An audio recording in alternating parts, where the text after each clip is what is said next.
20-something years ago when I went to boot camp, there was 120 men that were there on the first day. We graduated 89, attrition. Now, at that time, my first thought was most of those men shouldn't have graduated either. You may or may not be aware, but there were 600,000 men that came out of Egypt during the Exodus. 2 made it into the Promised Land. 2. Now, as men, many of us are not aware that are there any former athletes in here? Any veterans in here? Outstanding. So we all know that if you were an athlete or a veteran, that there were some qualifications. And the whole point was to train and condition you to be successful. But most of us have approached our walk with God as something that's lackadaisical. We come to the things of God and it's just a spectator sport.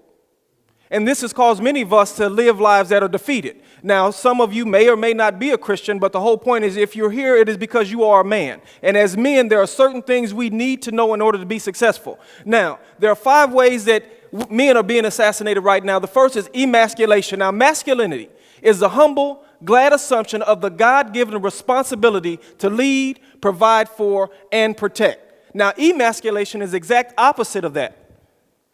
It's the exact opposite. Now, it may take different forms, but the whole point is to get you out of doing these things.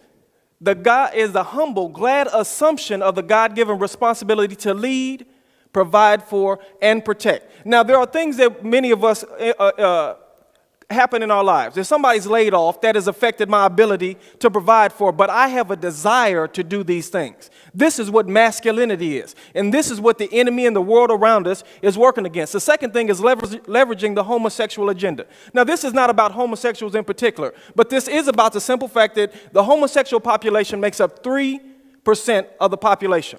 Doesn't seem odd or even strange that the media would leverage this and attempt to use that community to rob you from leading, providing for, and protecting your family. There's an agenda. It's a strategy. The third thing is feminizing society while villainizing masculinity. I have so many people that are in school right now raising their sons, and the school system is not set up for men.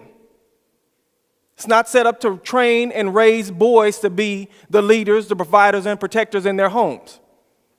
It is conditioning them to be quiet, don't say anything, and don't cause any trouble.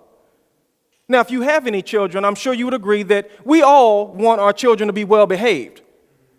But well-behaved children does not necessarily equate to successful risk takers that will get things done. Would you agree? Would you agree that all of us, we can go get a job and sit there and be unfruitful? Not getting fired is not the same thing as being successful, but it is the feminizing of society. At the same time, villainizing your God-given masculine responsibility to lead, provide for, and protect. Then we have blurring the physical appearance between male and female. This is a popular artist. Now, I had hundreds of pictures showing this same thing. Channing Tatum just got up and dressed as Beyonce. Now, on the surface, this may seem insignificant, but the Bible clearly says that God does not want women to dress like men, neither men like women.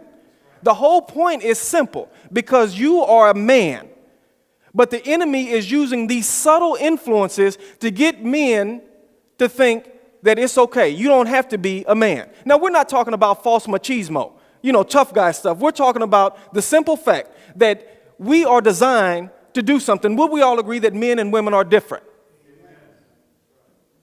Even a child can understand boys have an outie, girls have an innie. Yes, now we do have many similarities. That is a fact, but the fact of the matter is, it is simple to understand that men and women are different.